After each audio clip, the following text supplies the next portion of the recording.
Great. There you go. Okay. So again, I'm not going to introduce myself too much. I've had a lot of engagement, obviously, with our university partners, but we also have partners from different organizations that have joined us that are also in the higher education space, as well as some of our funders and our PR agencies. So we're really excited to have all the different people that make up the success of where Feenix is at, of impacting student lives, and we just welcome everyone here. We know that time is so precious, and so to have you with us really means a lot to us. And then Janelle, I need to introduce you to our thought leader for today. You're going to be spending more time with her, and you're going to hear a lot more of her voice today than mine. So I hope I do her introduction justice. So Janelle has been both in the private and public sector, and she eventually decided to settle down in the social impact space from 2012. She has been specializing and really focusing on fundraising. And so we really just welcome her and thank her for being with us. She's currently consulting for 4 organizations, all within the youth mental health space, within higher education and community development. Some of those organizations are Waves for Change, Inkamva Labantu, Feenix, of course, and then the other one is Bafunda, which is our social enterprise company. And it's really about her assisting us in the capacity of building financial stability and organizational sustainability. And so Renal has been with us since 2018. It feels like so much longer. And she actually was part of the team that helped us set up our fundraising team when we were like a 1.5 man show. And now our fundraising team is just completely expanded, and she was really kind of the pioneer of that. And now she focuses primarily on, like we mentioned, organizational sustainability. This has led her to working quite closely with a researcher and a data analyst, which helps us to build and manage our monitoring and learning processes, which helps us to better understand the Feenix students as well as our other stakeholders and how best to service them. Janelle, as a bit of a brag of just how amazing she is, Janelle recently completed a micro-masters in leadership in global development through the University of Queensland in Australia, and that has really aided her understanding of developmental evaluation in complex systems. And so that is the person who's really going to be unpacking for you today the insights and learnings we've gotten from our students, which is very important for us. And I'll go maybe now into who Feenix is. Okay, I see that we've got a lot more people joining. Let me admit them quickly. So, okay, great. So I think maybe just a little bit of context around Feenix. And a lot of you are already quite familiar with Feenix. And for some, I wanted to do a bit of a recap because we've evolved so much over the years. But what you can also do in the comment section, because we want to keep this engaging, we want this to be conversational and active. So sometimes we ask really random questions just to break the ice. Before I explain what Feenix is and where we are at now and how we've evolved over the last 4 years, I would love to hear from all of our stakeholders. If Feenix was a person, how would you describe our personality? So you can just pop that in the comment section. There are prizes up for grabs because we love giving away prizes. So please, stay engaged. We love questions. We love comments. I will be checking the comments box just to see, who we want to give a little lunch on us voucher to. Father Christmas, Celeste, you are hilarious. Okay, passionate and persistent. That's awesome. Keda, oh, thank you. That's very sweet of you. I would think, if I was saying to Janelle, if I had to describe us, I would say multitasker, like beyond, out there trying to save the world. Oh, guys, this is very sweet. Krizal saying heartbeat. We feel the same way about our stakeholders, can I just say? So I think we have the same personality. We are clearly the same person. Never say die. Yes, I agree. Oh, that's great. So I think then we we are so aligned in terms of the stakeholders we've partnered with. We've partnered with funders and organizations and universities that really care about students. And that's what Feenix is. We believe that access to education should not be dependent on wealth, but that takes practical solutions, that takes practical doable things to make that a reality. And so Feenix is this public benefit organization that was launched in 2017 to say, how do we bring communities together and start connecting students to the resources that are needed? We wanted to focus primarily within the tertiary education space and funding students tuition and other services that they might need. And so how we've been doing that over the last few years is we started off primarily with crowdfunding, which you all know about, and then we were able to tap into skills development bursaries, which has been so impactful, and we're so grateful to everyone that has made this possible. For us, it wasn't about sticking to one type of funding, but it was about there are resources out there. There are people that want to make a difference. There are people that want to support students. Let's connect them.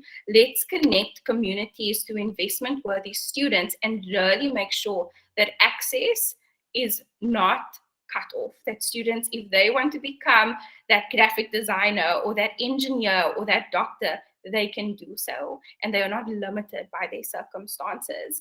And so that is the why for us. That is what we've been carrying with us. And let's speak about the fruits of that vision and the fruits of that why.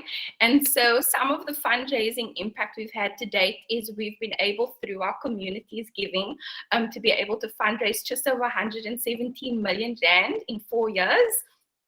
Very exciting. Thank you, guys. You're all the ones that we can thank for this. And that has impacted over 2,700 student lives. And for us, this is across all 26 public universities. It has a massive reach and massive impact. And we're so appreciative of our communities that have made this possible. Now, I'm someone, for those of you who know me, I'm someone that's quite sentimental.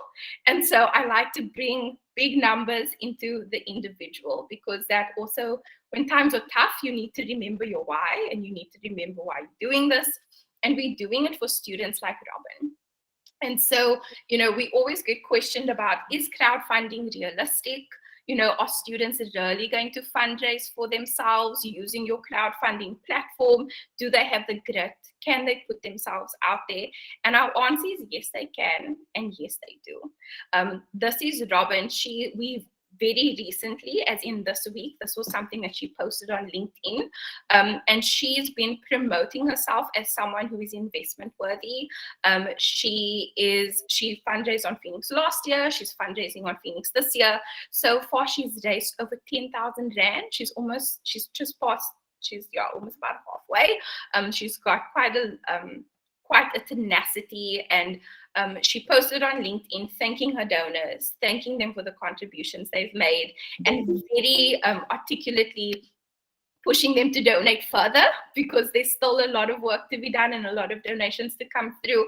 But this is just a clear display of the grit that students have and the drive that we have. And I know sometimes there's frustration because we feel that we're doing everything they can, but we aren't meeting their needs, and students are feeling like they're doing everything they can, but there's still a lack. But work is being done and progress is being made. And so we just really wanted to celebrate students like Robin, and the ones that have put themselves out there on the crowdfunding platform to say, here I am, I have a future that's investment worthy. Why don't you go ahead and make a donation towards me? And that's really what Feenix is about. We're about creating a platform for opportunity and to connect students to resources. And with that, now you can go to the next slide. We realize holistic development is exceptionally important. It's not just about financial support. It's about how are they emotionally supported? How are they getting the type of life experience and skills they need to succeed in life? post-university life, what does that look like for them? And so over the years, Feenix has started to build in a rapid down service as well for our students. And that covers peer-to-peer support through our student ambassador mentorship program. It covers upskilling them in fundraising, because fundraising is not a skill you're born with. It's very much something you need to learn and be trained in. And so we have experts that train them on that, as well as we do personal and professional development things, so they understand how to apply for a job, how to show up, how to conduct themselves with business communication, as well as mental and emotional wellness. So we do that through a webinar series. And then we've also recently, which we're quite amped about, is we've given our students free access to a world-class financial literacy program. I don't know about you, but no one taught me about taxes. No one taught me about shares and investments, things I wish I knew at life orientation at school. And so it was important for us that students understand how to manage their money, because a lot of them are providing for themselves. They're having to provide for other families. And so it's important that they know what to do with what is in their hands.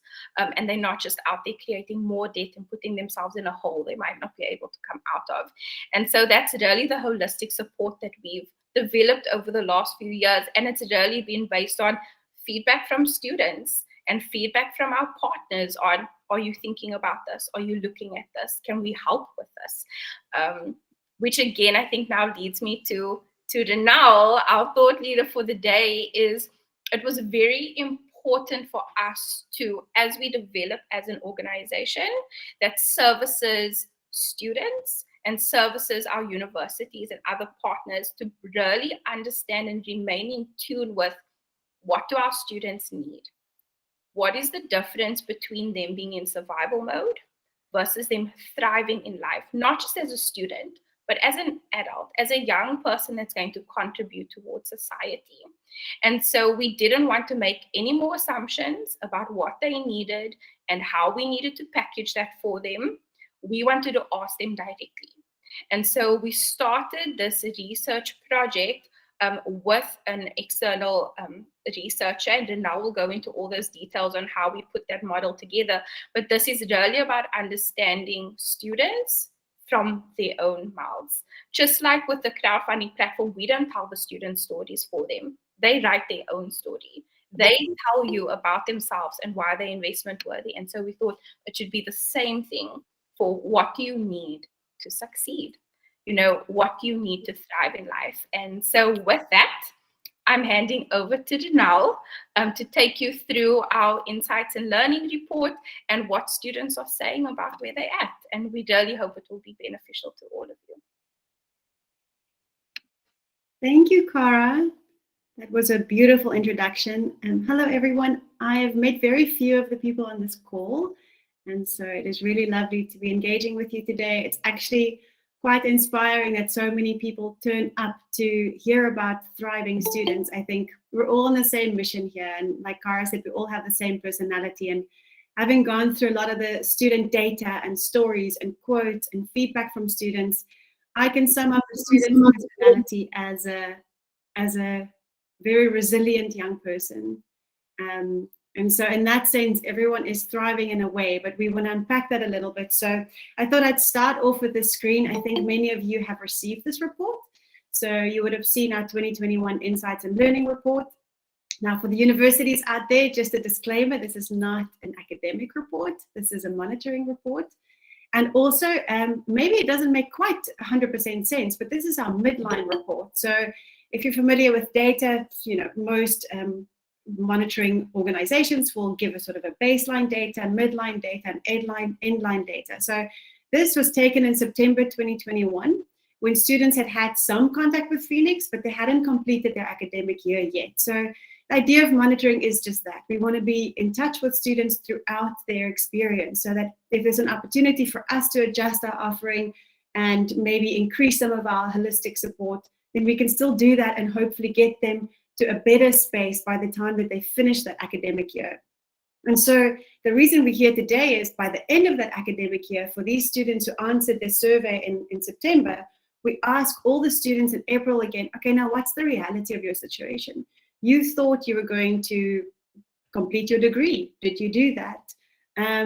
You had very little emotional support in this year. Did that increase? Has it improved? So that's really what we're trying to see, is we're trying to see what the dream was for the students, where they thought they were at by September, what they had to overcome, what was in their way of achieving.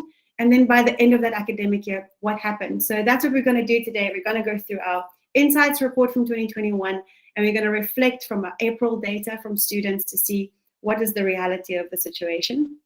Like Cara said, this is the collation of young students' voices. It's not us saying what they're saying. It's just them speaking. And you'll also see there's some quotes in between from students. We obviously ask students whether they want to remain anonymous, whether they want to have their voice heard. And so we respect that throughout. You'll see some of those quotes.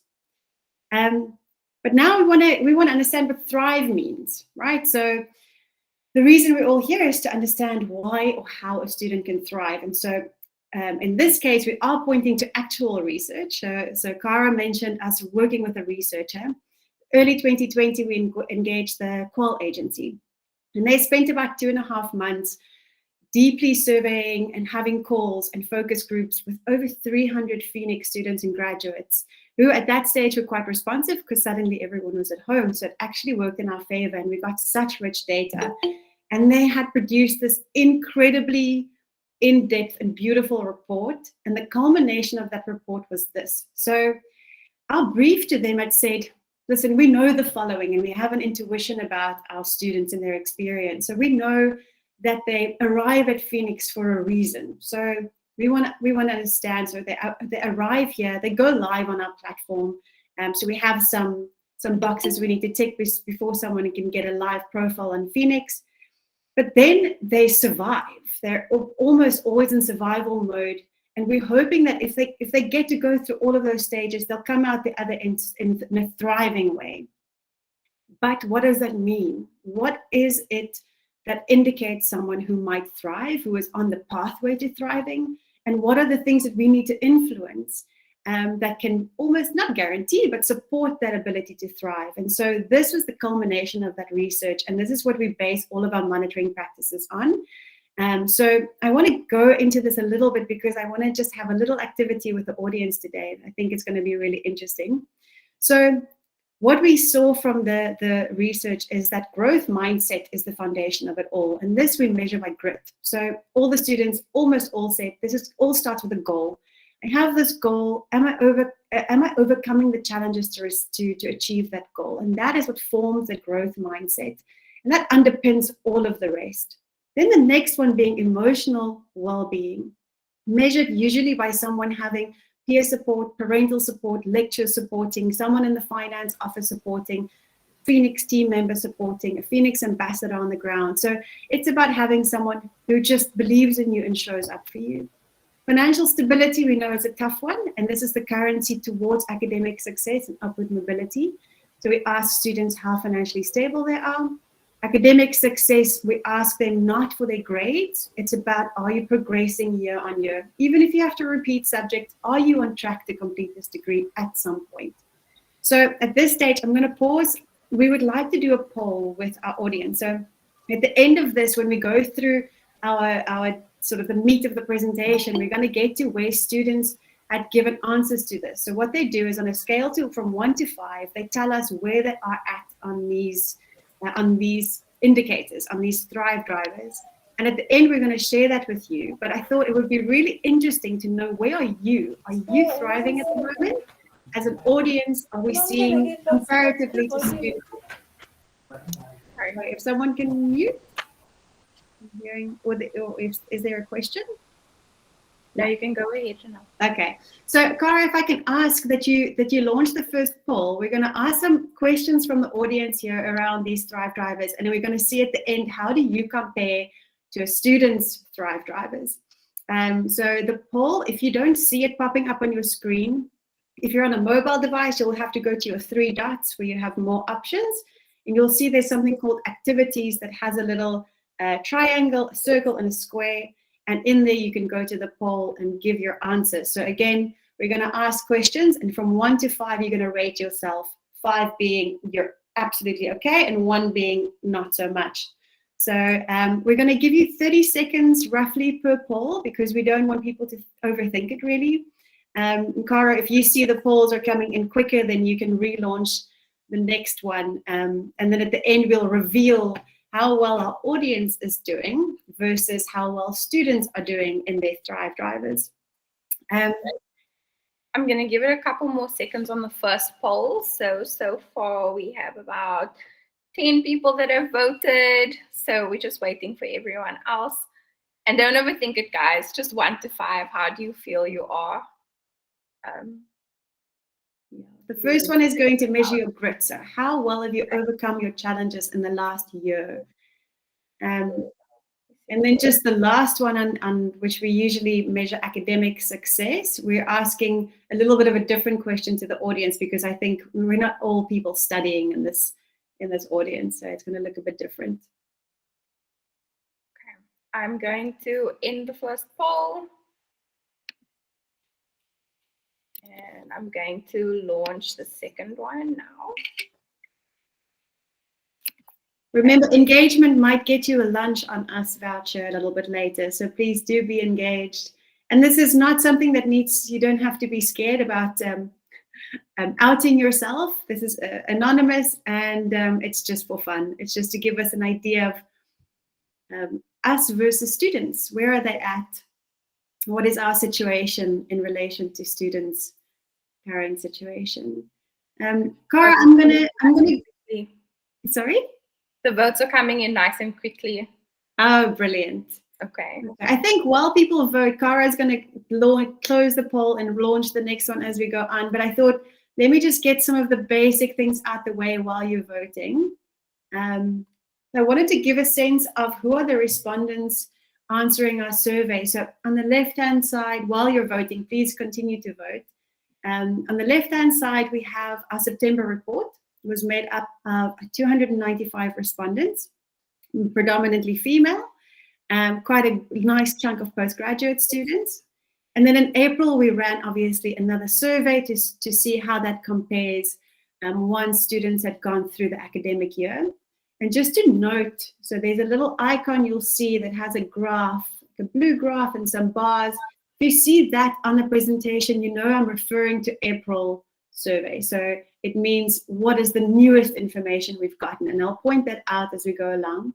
But also to note that in the April instance, we split the students into continuing students and those who would have graduated at that point. So it gives us a good idea if someone has potentially found work after having their graduation completed, and if they have the certificate in hand, those kinds of things. So it's just nice to see what the breakup is of the people who are responding.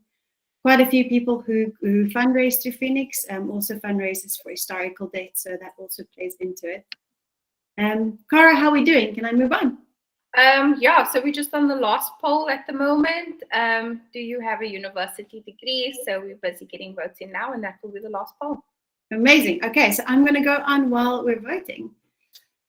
Right, so we spoke a little bit about our theory, just our assumption a little bit earlier on about students who arrive, survive, and then thrive. So this for me is a journey of resilience, really, and we spoke about personality earlier. And investment-worthy students. So one of the key things of Feenix, and I don't think it's unique to us, but we don't require someone having a very high grade academically to be able to be on Feenix. It's for us about academic progression. Are you going from one year to the next, and are you progressing? So then the questions get asked, but how do you know they're worthy to be invested in? Why would we give them donations? And so we thought, well, let's measure that. Let's understand the situation of the person we're working with. Like Cara said earlier, there's a person here. It's not all just data. These are people with specific situations. So the first question we ask is, why do they arrive at Feenix? And I think most people sitting in the room, the proverbial room, understand this already, and we have a very good gut feeling about why. But sometimes we just want to affirm that. So firstly, we just want to see, can students afford to study? So this is from our data that we use for verification of students before they go live on our platform. And we saw that 87% had a household income of below $300,000 a year. So And more than half of the students on the platform is below 100,000. So of course, that just takes that entire argument out of the way. These students cannot afford to study at the moment at higher institutions. And then you'll see the little graph on the right-hand side that we asked specifically students in April, did you experience any change in your household income in that study year? 20% said they had lost household income for various reasons. It's death in family, people having lost jobs to COVID, reduction in the amount of work that people have access to, illnesses. So there's a whole array of things.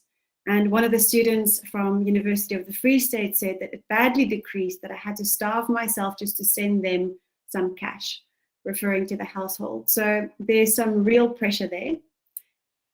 Then we asked, well, what about other funding options? So now if you're going to say, these are students with a household income below 300,000, why aren't they on NSFAS, right? So we asked in September, and 83% of students said they didn't qualify for NSFAS. And again, we all kind of understand this environment, so I'll go through it quickly. It was postgraduate degree, exceeding the year of study, a specific type of degree that doesn't qualify. 17% did say, we do qualify, but we're not quite sure we're going to get all the funding we need. We haven't heard back. We're just a little bit unsure. And so we're making this profile in Feenix as a backup.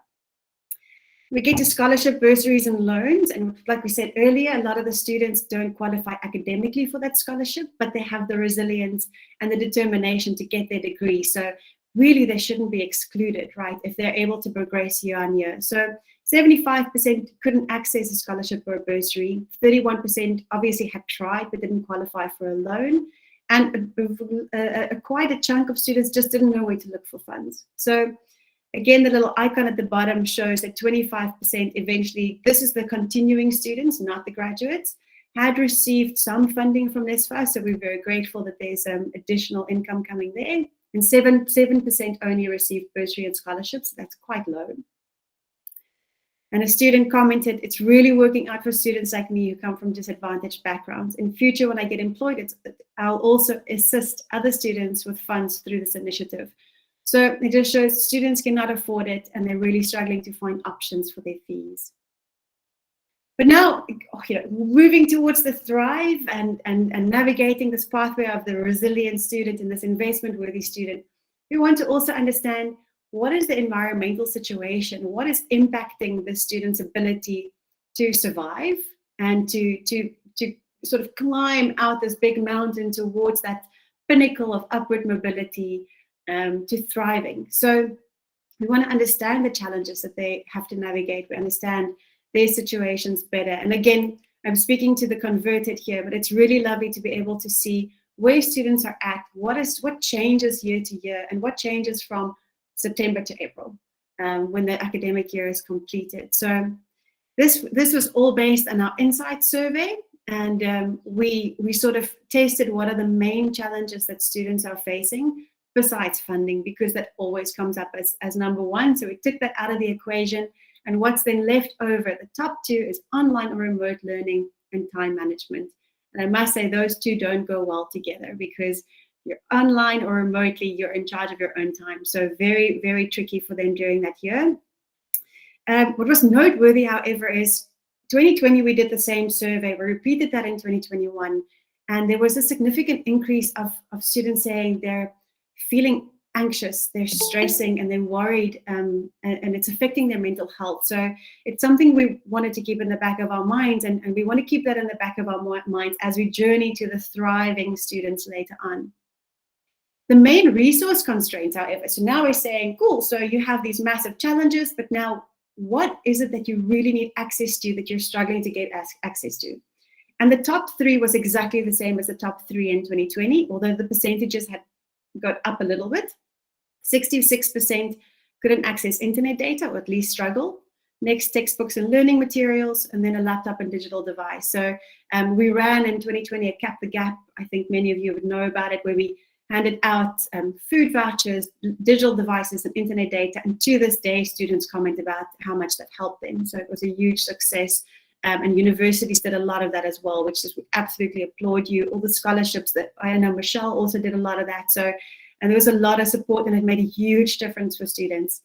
Again, the most concerning, however, 43%, up from 33% and 20%, needed but couldn't access mental health services. That is a lot.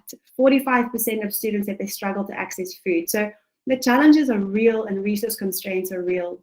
And so we really wanted to hone in this on this in April and ask, on the right-hand side, you'll see the question, did you experience any mental health or wellness challenges while completing your 2021 study year? 50% of students said yes. So it's shocking. We also asked them, do you want to share a little bit more? Because for us, it's about understanding what are those challenges and can we do anything about it? And by we, I mean everyone on this call, everyone working with students, young people in higher education. So half of the ones who said yes were able and willing to share with us. So I quickly just want to point out some of the struggles and just see that there's quite a spectrum that we're dealing with in terms of things affecting mental health. Again, funding is huge. Someone said they didn't have money to pay for fees or accommodation. The next one said they struggled to buy food and toiletries, and they're haunted by the degree debt because they worried they won't graduate. Someone said they had lost so much weight due to study stress and not eating enough meals, so maybe not having access to food. The pandemic left another student feeling very isolated, which I think we can all sort of bow to. We've all experienced that. And another, like I said, there's a very big spectrum, 13 family members that they lost within 2 years due to car accidents, illnesses, coma, COVID-19, shooting, and suicide in the past 2 years. So we said we want you to engage with us today. So we want to get a sense from you. Have you experienced the same? Have you experienced an increase maybe on campus or the programs that you run? Has this become a problem for you as well? Because like Cara said, it's all about collaborating and finding solutions together. We don't have the answer, but at least if we know the extent of the problem, that's something that we as a community could start talking about more and addressing. So please leave comments if you can. We would really appreciate that. I think everyone would. Great, so I think we've all wished COVID away by now, but the reality for the students in 2021 was this is still something that they had to deal with. And so here we're asking students about the top 3 negative influences on their academics. And it's no surprise, all of them are influenced by being away from campus. So universities play an absolute, and I mean the physical university, not just the knowledge sharing university, but the physical campus plays such a significant role in a student's success. All 3 of the top challenges was about campus. So obviously universities offer resources to study with. They give an environment that's conducive to study, and they also give a campus experience. So students supporting students, SRCs, events, socials. So that just shows how universities play such a pivotal role for young people. And then we unpacked some of the ones that stood out for us. So 26% of the students were affected by mental health and couldn't earn money while studying. 40 students had to say goodbye to loved ones during COVID. And again, in that space, 20% had experienced a loss of income, again, due to COVID. So the challenges for students are very real. And kudos to everyone working in this space, because we're all having to deal with that and support students through that. But we're speaking about resilience today. So this is what we're trying to show, right? So even in that respect, we ask students, what are the positive effects of remote learning? So let's just try and find a silver lining here. And there are some. So the first one is students saying they had flexibility to study in their own time, which is a double-edged sword, given that they're not great at time management. So lovely that they get the flexibility, but then they get stressed out because they can't manage that time. The next one, which we love, and it's another one that I would love to see comments about, is if you also experience that students gained new technical and digital skills. Super important for us going forward. And if anything good came out of COVID, that's probably one of the biggest ones. And then students having the opportunity to be close to their families. And I think, I was in London when the pandemic hit, and all I wanted to do is come home and be near my family, because you had no idea what this thing was about. So really being close to family was important during that time. Great, so we're almost through the surviving, but this is a really interesting one, because we ask students, one of our first questions in our September survey on the left-hand side is, are you on track to complete your degree within the time allocated? So we're speaking here, if it's a 3-year degree, Are you going to finish in 3 years? And so we see so much confidence, which, reflecting back on the challenges, I absolutely hats off to them. That 88% of the students that said they're on track, they're going to complete the degrees in the time allocated. 9% said, listen, we need a little bit more time. And then 2% had either dropped out or had some financial constraints. Now in April, now that they've gone through the academic year, so now they know, have they progressed? Did they get the degree? And the continuing students, only 70% then reported to be on track, which means they had dropped back. It didn't mean they dropped out, but they were, the confidence of them completing in time and the time allocated had dropped. And it could be financial constraints, but it could also be having to repeat subjects or academic strain. Graduates were 86% on track, so that's good. That's also very realistic. So if graduates had received their degree, it could also be that because of historical debt, they don't have that in hand, and so they don't feel that they're on track. But the ones who said they needed more time to continue and to complete their degree had doubled from 9% in total to 18%. So now we're seeing what the real situation is like once we'd actually completed that year. And they've also received all the funding they would have received. They would have received all their grades back. So it's a more realistic picture. Then we split them, the students who are continuing. We asked them about their earning and employment. In September, there was a nice breakdown there. I want to highlight a few things, but not too much. But maybe point back to our research in 2020 that they had been very, very clear that what they found was that students who had gained experience, professional experience, especially in the field of study, but generally professional experience during their campus, during their degree, were way more likely to get a job afterwards and also build a growth mindset. So it is really great to see that there's a lot of engagement of continuing students here with the world of work, whether it be volunteering, unpaid work experience, side hustles, there's all sorts. And 25% of our continuing students said they had employment opportunities lined up once they graduate. So again, wonderful confidence, but let's look at what that looks like in reality. This student said, I'm a working hard person who doesn't give up easily. I have great plans for my future and the future of the community and developing great opportunities. So there is a lot of ambition here. Then we asked the graduates, so you've just received your degree. I mean, it's early days, it's April, you may have just received your degree or your certificate in March or in February, however the university operates. We wanted to know, are you earning an income? And what of that income is degree related? So the yellow bars show the amount of students within that earning bracket.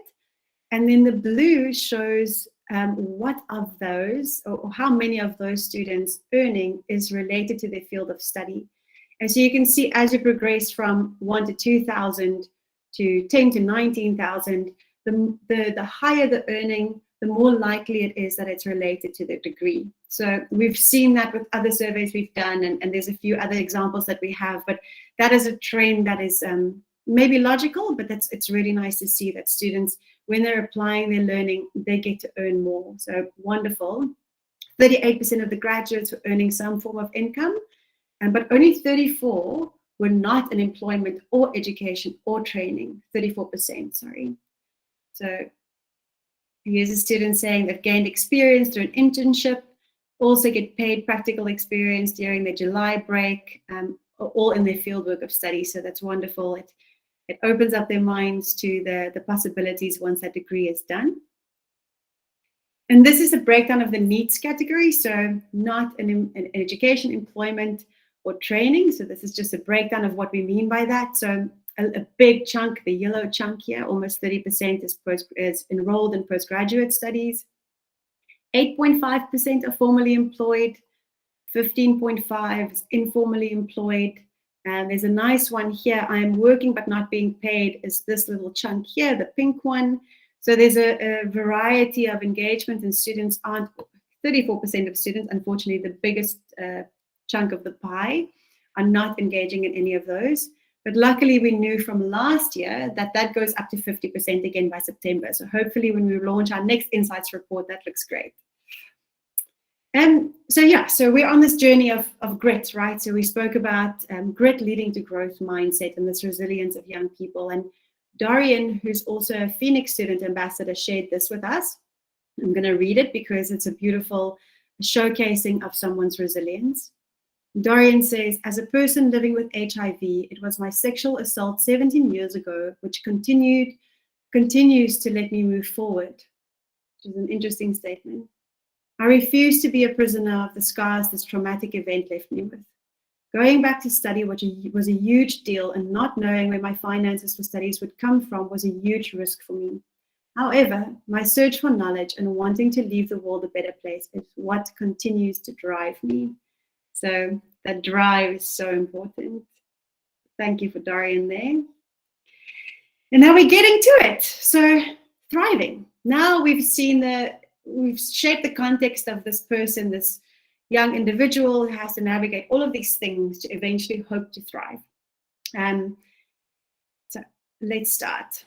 You've all seen these questions now because they were asked in the poll. We measure grit, emotional support, financial stability, and academic progression. Now, I want to just focus quickly on academic progression because we saw that had the confidence and completing degrees on time had sort of waned in the 6 months between September and April when we did the follow-up survey. But this question is about simply how confident are you in completing your degree? No matter how long it's going to take, how confident are you still? So that's what we're specifically asking.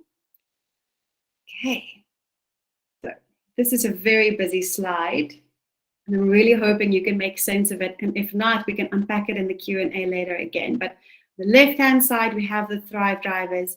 And then what we have, and now we need to focus a little bit, we have 2020 September, so it's a midline result. 2021 September, which is also a midline. And now our latest data from April.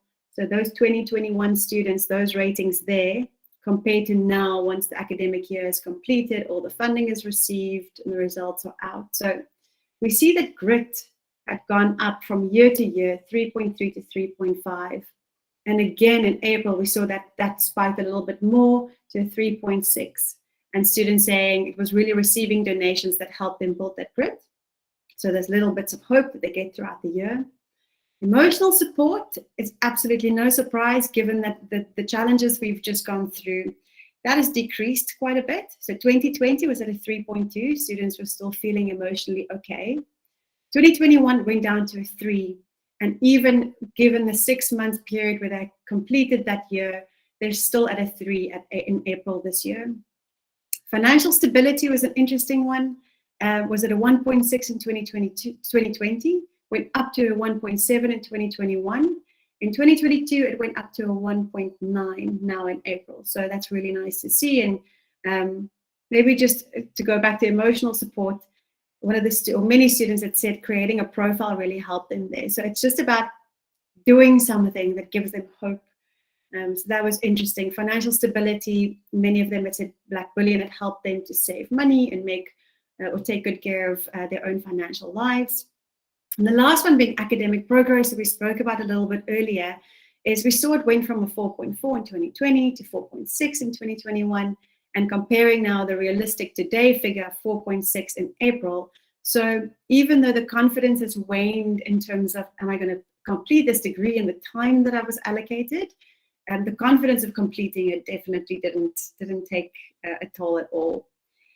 Here, I want to mention that someone had said webinars are a source of inspiration from others who have walked the walk and came out of the other side victorious. So Feenix has a webinar series that they run.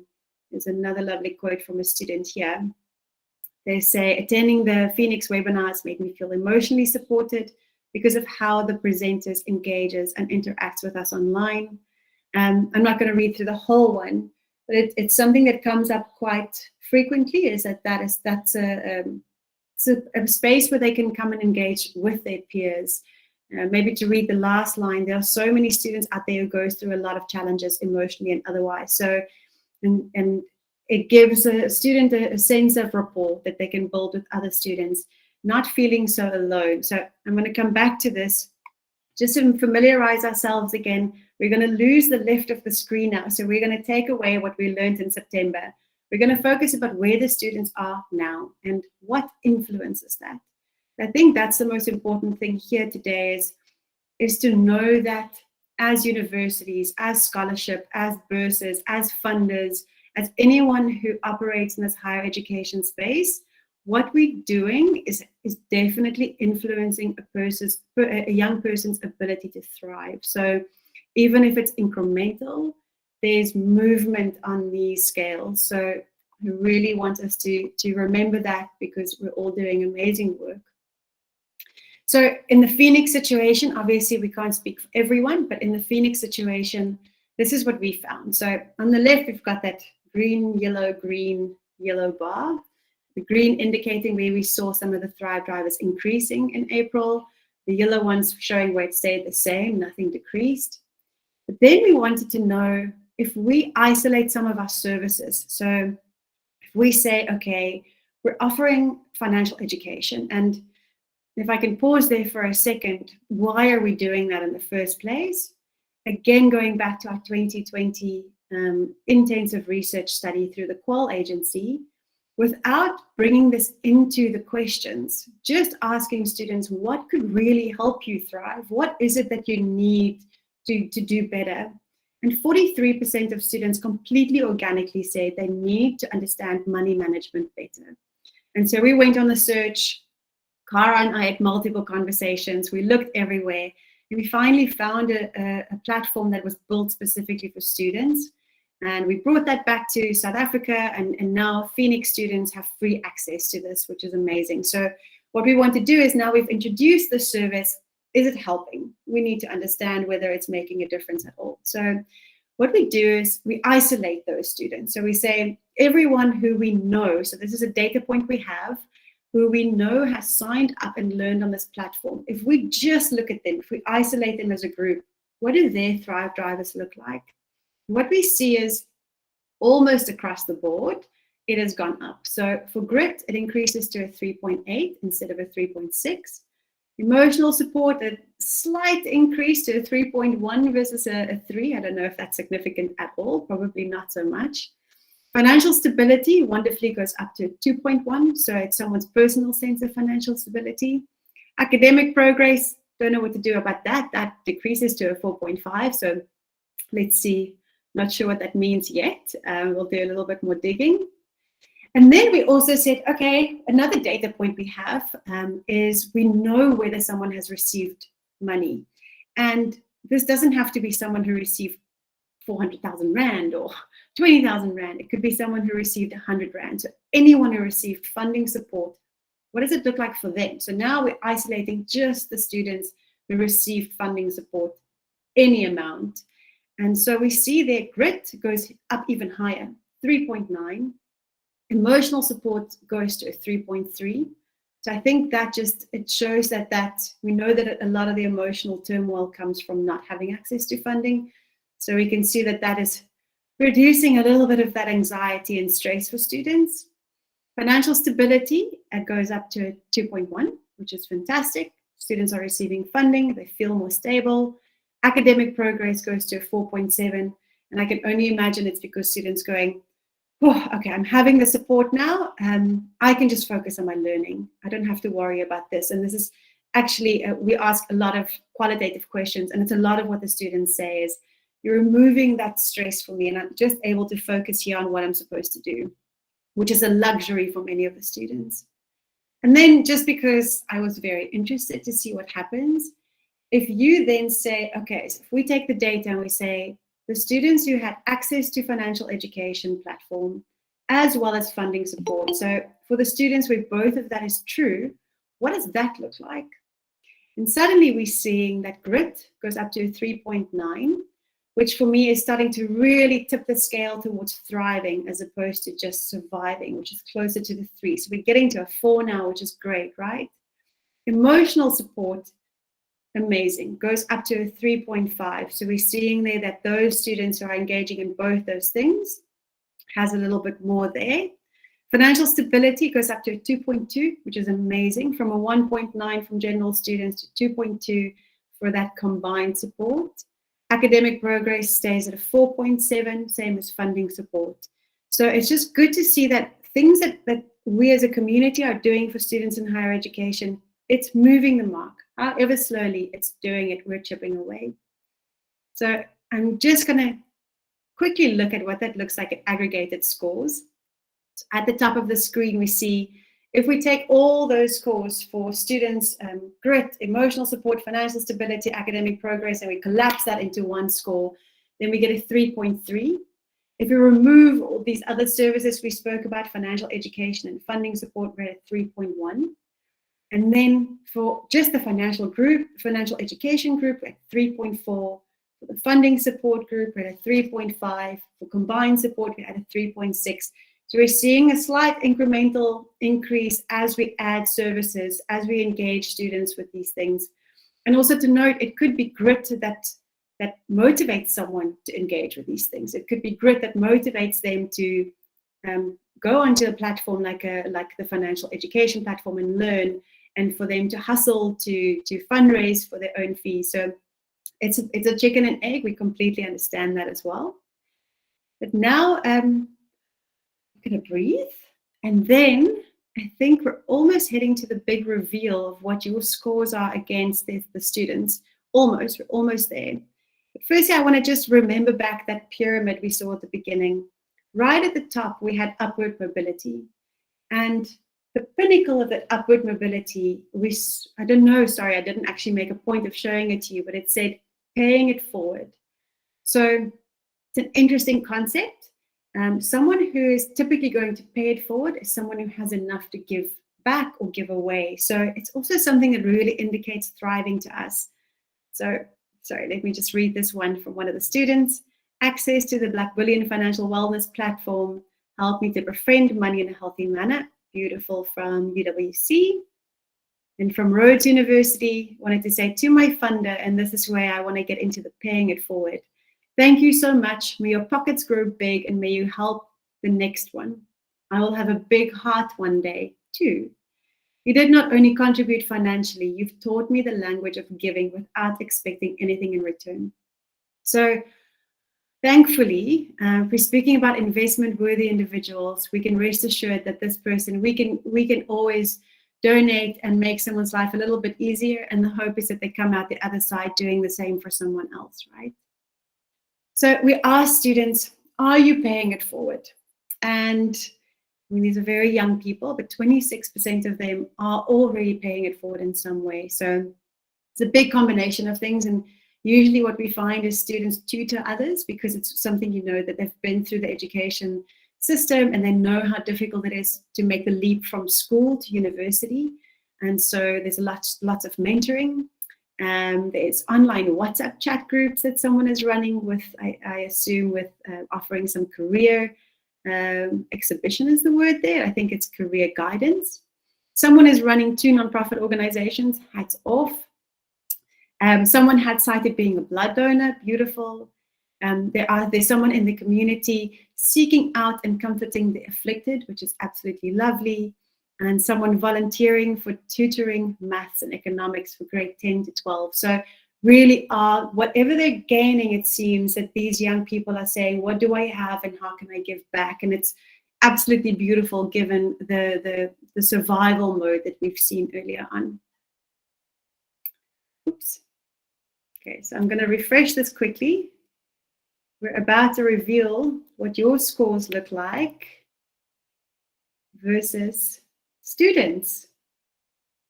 Wonderful. All right. So, are you thriving? I am very, very surprised. On grit, you as an audience seem to have a slightly lower score than the students at university. Perhaps not surprising, given the very many things that students have to overcome, all those challenges that they have to overcome.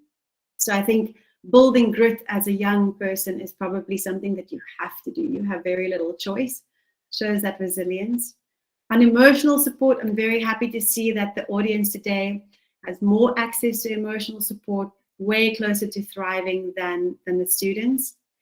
Financial stability, we are miles ahead of the students who are studying.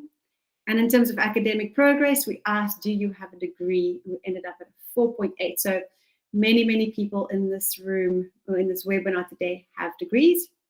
And so we can see how we compare to our student cohorts as what do we have perhaps that we can give back that the students don't have access to? How do we pay it forward as a community and as people working with young people? Okay, this is finally where I'm going to pause and have a sip of water. And we are going to do Q&A at the end, but first I'm going to hand back to Cara. So this sort of culminates our insights report and a lot of the insights we learned now in April when we look at the reality of the situation.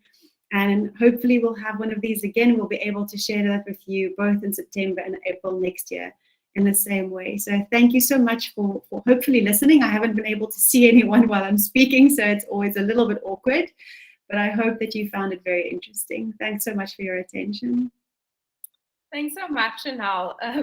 We have some comments. So Candace said, she said, with regards to the grit rating being a little bit low, she said, maybe we lack the overall optimism that students might have. Yeah, I think us being, alive a little bit longer and experiencing different things might taint our view a little bit.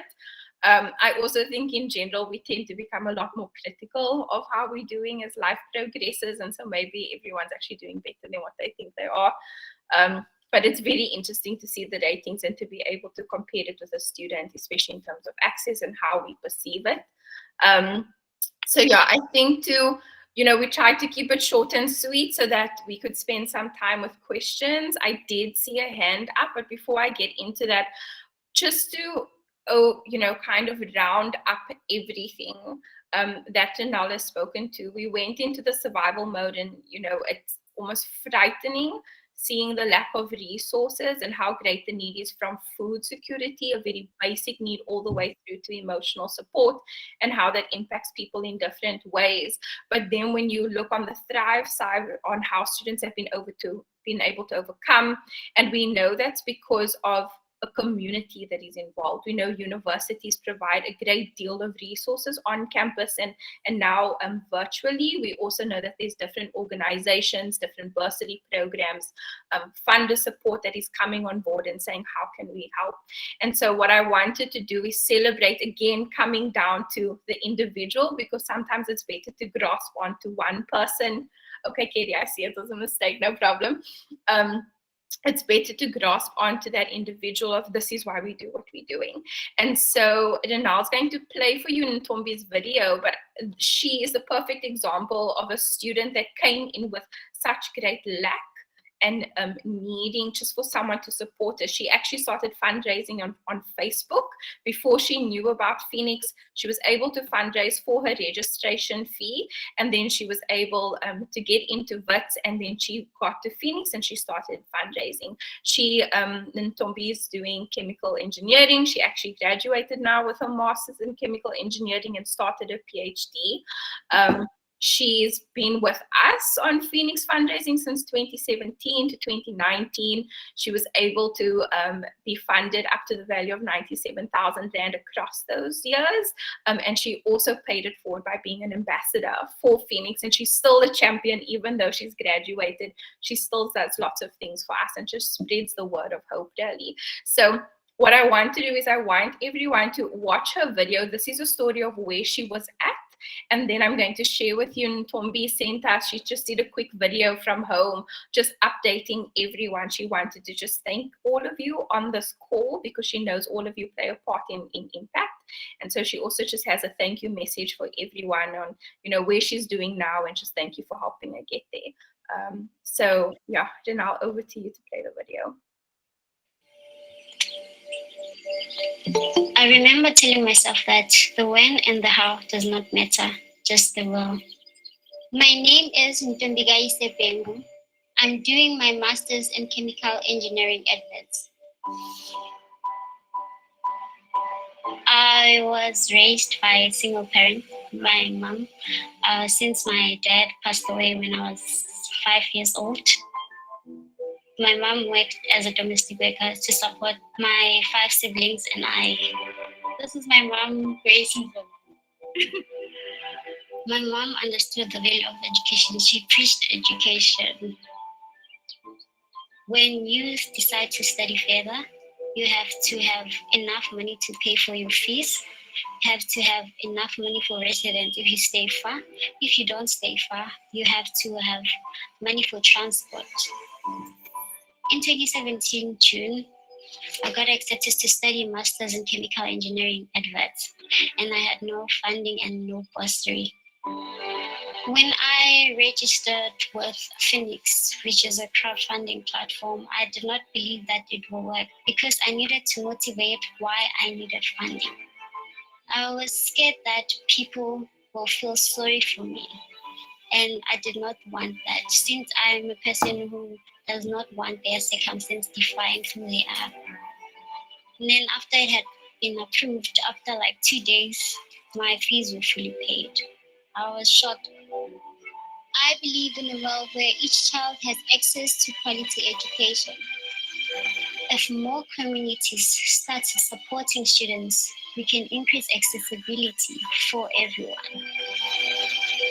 This is why I started a non-profit company called the Mentees Act, which exists to increase the number of public school students who qualify to study in high institutions.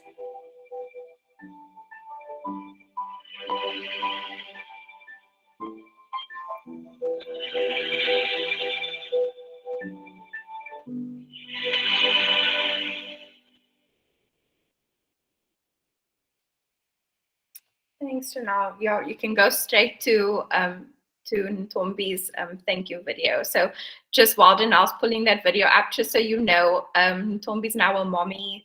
She has a beautiful little girl, Leletu, who actually is a TikTok sensation. Lewis Hamilton from Formula One shared her post because she can read at the age of 2, and Ntombi's made a business out of the learning material she created for her daughter, which is now called Mini Brainiacs. That's just some social media posts of what she's been sharing.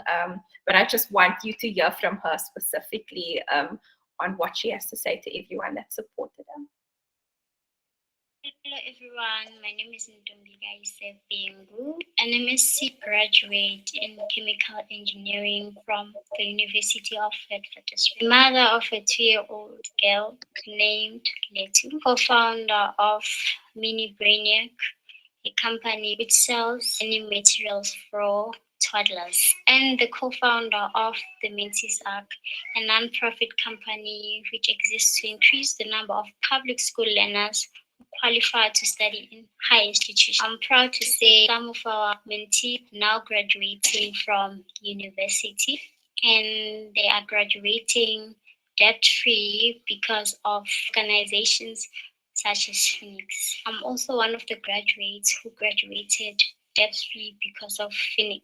So if you're a funder, thank you. Thank you for trusting in us even though you don't know us. Thank you for believing in our dreams. Because of you now, we don't have to worry about paying back the university.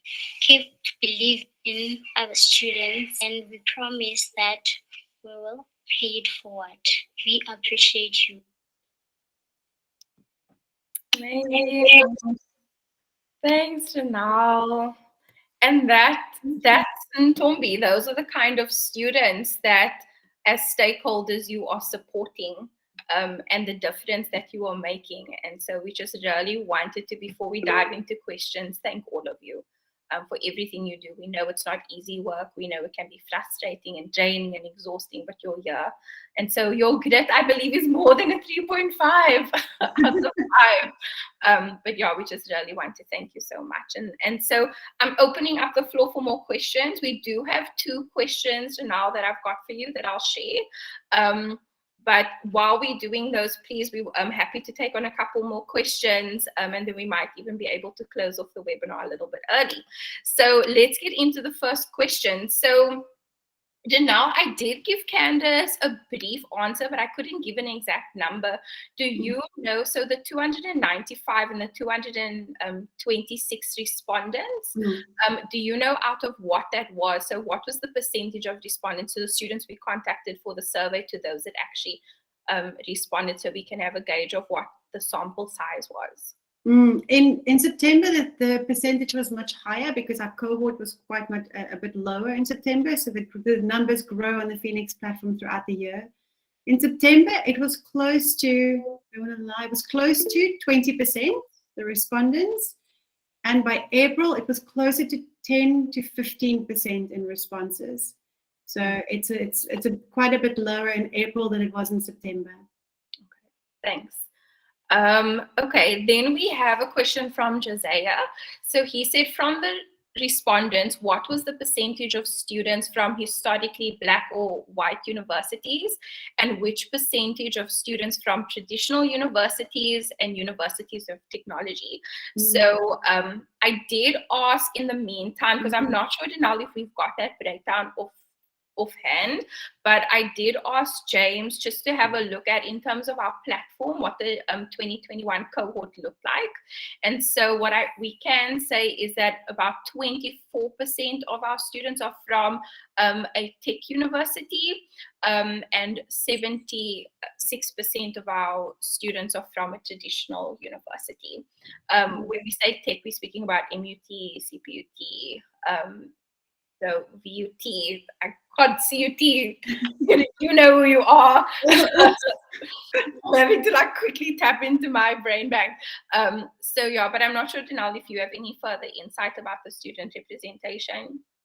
No, we can definitely, it's very easy to just pull that maybe into a pie graph. I won't do it right now, but very happy to share what the representation looks like across all universities. There's a great, fair representative. And I must say, in some of the previous years, there was big chunks of the pie chart, and that's become a little bit more balanced over the time period, I think. So very happy to share that afterwards. Okay, great. And then we had a question from Mercy from UKZN who said, how accessible would you say the Feenix platform is for students who apply for funding? We get this question quite a bit in terms of accessibility, especially because we are an online platform. And so I think that's also where we really appeal to partnerships, because we know things changed up a bit during COVID, before students had access to the resources at university. And so, you know, either if they had a smartphone or if they didn't, there were computer labs or friends' laptops that they could use to create a fundraising profile and then start to share and crowdfund. We've also been appealing to partners, and our business partners have really come on board in terms of when sponsoring a student, they are starting to include things like data and devices, because it's not just about fundraising on Feenix. That is online so that we can reach all 26 public universities from our small office in Cape Town, but also just in life. We've moved into a virtual space, and how do we make sure that our youth are ready and equipped? And so it's a continuous conversation of tapping into resources that students need and connecting them to that. And like Janelle mentioned earlier, in terms of, you know, students are reporting low access to things like data and devices. And so we're constantly looking at how do we connect them. What's nice, Akara, is just to look at how many students were live on the Feenix platform year on year. It's continuously going up. So whether it's more accessible or more students are having the need to come on board, the numbers are showing more accessibility, or at least more access. Absolutely. Yeah, I think to date we've got 1,600 students live at the moment across all 26 public universities, and that's the highest we've ever had this time of year. So it definitely shows that more and more students are starting to access online crowdfunding. Okay, so Isile, your hand has been up for a while, so I'm going to give you the floor. What question do you have for Renal? Hi, Kara, Ajin, and Ronan. Thanks for the wonderful and great presentation, and very informative. But I think my first question has been answered by the last part of your comment now, because I wanted to find out, in terms of geographical spread, where do your students come from? And the other question was, perhaps it's not really related to me, because I used to work for a TVET college, but now I'm at the university working for a varsity. But when I approached you in 2017, you said to me that you don't really cater for TVET colleges. I wonder if that has changed now. Thanks. Yes, it's always, and Candace actually asked a similar question in terms of our expansion plan. So unfortunately, we aren't yet open to private universities and TVET colleges. It's really just about scale and sustainability. You know, being a nonprofit, we need to be very lean with our resources. And at the moment, our team is expanded exponentially just to best service our 26 public universities. But as partnerships grow, as resources grow, the intention is to expand that, because we want to service students in the higher education space. We needed to start somewhere, so we started with the public universities, but it has always been our intention to grow so that we are supporting, and not just within South Africa, but also, Candace, like you asked, across Africa. We're very fortunate to also have Feenix owns a social enterprise business to help with our sustainability plan called Wafunda, that Renal also consults on, and they are looking into additional funding support products and mechanisms for students, in other parts of Africa. And so we can't tell you too much about that because it's still in development, but yes, it's definitely in the plan ahead. It has to be. If we're talking about major impact, it has to be. Maybe to add to that, Cara, is so you see, like, just talking about social enterprise, it's also about trying to increase our sources of operational income for Feenix. Like Cara said, we're very lean as we can be, but the more we can expand on our team, and we'll be able to hopefully expand to more learning institutions. So fingers crossed. Yes. Thank you, guys. Thank you so much. Any other questions before we close off?